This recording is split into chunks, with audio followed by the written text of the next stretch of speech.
Girl, hindi na talaga ako natutuwa sa panggugo sa akin ni Ino. Ever since his dad's birthday party, feeling ko iniiwasan na niya ako. I guess, malaki pa rin ang tampo niya sa'yo.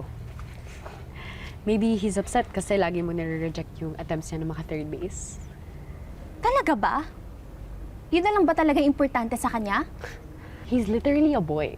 What do you expect? Naiinis na ako. Bakit ba kailangan i-complicate pa ni Ino yung relationship namin? We were having fun! Just relax, girl. Okay, chill ka lang. Don't try too hard. Baka mas lalo lang ma-turn off sa'yo si Ito niyan. But I really miss him. Gusto ko lang naman na bumalik na kami sa dati.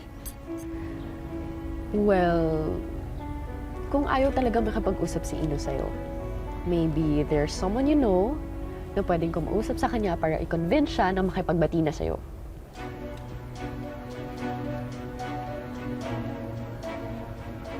I think I know the right person to do that.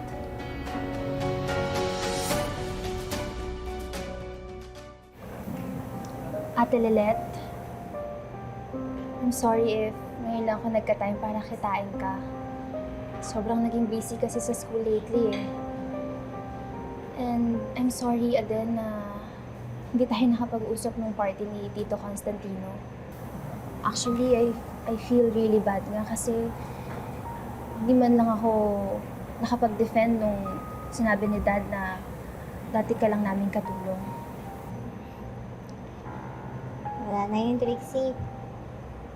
Kinalimutan ko na rin naman yung party. Masaya ako na nagka-oras ka na ngayon. Sa wakas makakapag-banding na tayo. Oh.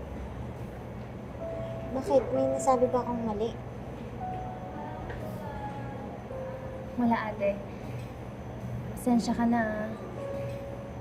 I'm feeling a bit sad lang talaga rin lang kasi may pinagdadaanan ako. Ano yun? Isabihin mo sa akin, baka matulungan kita.